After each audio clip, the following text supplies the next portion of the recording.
This is my CHUMP build. It is a 4-bit computer, and first I'm going to go through all the different components that lie on these 3 breadboards. So first, for reference, we have our Ben Ether clock, we have the program counter, the program EEPROM, the control EEPROM, the multiplexer, the NOT gate, the RAM, the accumulator, the address register, the arithmetic logic unit, the AND gate, and here we have LEDs representing 4 bits of data in different sections of this computer. This is the accumulator output, which is the most significant output in terms of viewing what's happening within the program. This is the count, so you can see at what increment the program count is. And this is the operand of the control ROM. I find it's very helpful when debugging and looking through code because you can see what operand in your code is being presented to the entire machine. First, let's look at the code. This is the EEPROM programmer code. It's a slight variation of the original code with only minor tweaks, but I'm going to walk you through it and then we're going to see it flashed on the CHUMP. First, it establishes the variable y and sets its value to 0. You'll notice there's no 0 before this that it's setting it to because the initial value of the accumulator will always be 0, so you save a line of code there. Then it loads 9 and then it sets the variable x to 9. What this code's going to do is it's going to subtract 3 from 9. Every time it subtracts 3, it's going to add 1 to the y variable until the x variable, which originally was 9, equals 0, and then it's going to present the y variable at the end infinitely in a while loop.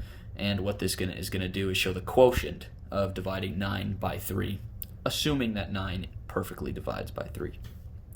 So we have, you load your x variable, if 0, it's not going to be 0 the first time, subtract 3, store it back to x, load your y variable, add 1 to it, store it back to y, go back here, load your x variable again, store to 3, repeat until this if 0 command is true, x equals 0. It's going to skip to line 13 where it's going to read y, load y, and go to 15 infinitely.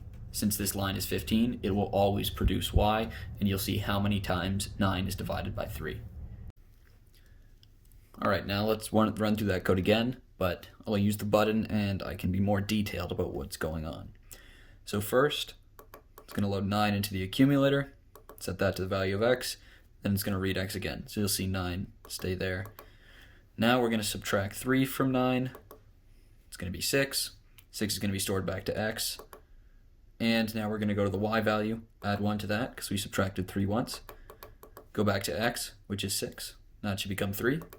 Yep. Go to the y value, make it 2 because we've subtracted 3 twice. Go back to x for the last time. It's 3. Subtract 3. It's 0. We go to the y value. Now it becomes 3. And finally, when we go through the 6th count, because we're going to loop back up and read x one more time, on the 6th count, it's going to be the if 0 statement right here. And that if 0 statement is going to send the count to 13, where it's going to repeat that infinite while loop. So there we go. Now we're at 15, and it doesn't matter how many times I press the button because we're stuck in that go to itself loop, and we see that 3, the y value, will forever be displayed for the user to see.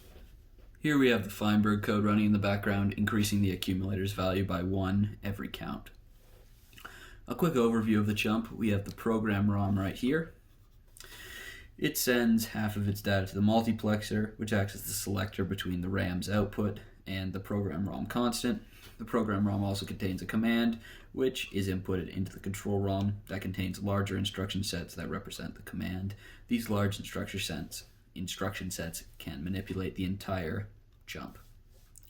The multiplexer acts as the selector, right here, between the program ROM and the RAM output. It selects one of these two using a control bit in the program ROM and sends its output into the ALU's B pin operand. The ALU is the arithmetic logic unit, and it can manipulate constants or RAM addresses with addition, subtraction, or performing logical operations like knotting it. Most of the control ROM's bits are taken up by the ALU, 6 in fact, and this is because the ALU can perform many different functions. The ALU's output goes into the accumulator, which is the temporary latch memory of the ALU's output. This memory is sent back into the ALU in the A input operand, or it is sent to RAM, although it is only written to RAM when this RAM control bit is set low.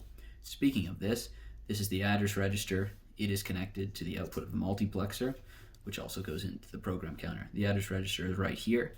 The address register takes in the multiplexer's output, and when an address is wished to be written to in RAM, the address register contains that multiplexer address, the output of the multiplexer representing an address, and it finds that address in RAM, selects it, turns on the enable write pin of the RAM, and what that does is any input going into RAM is then written to that address in RAM.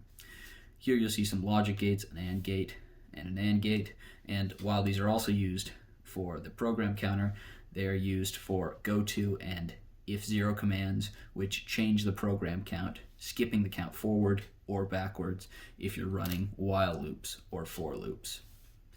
This has been a brief explanation of the CHUMP.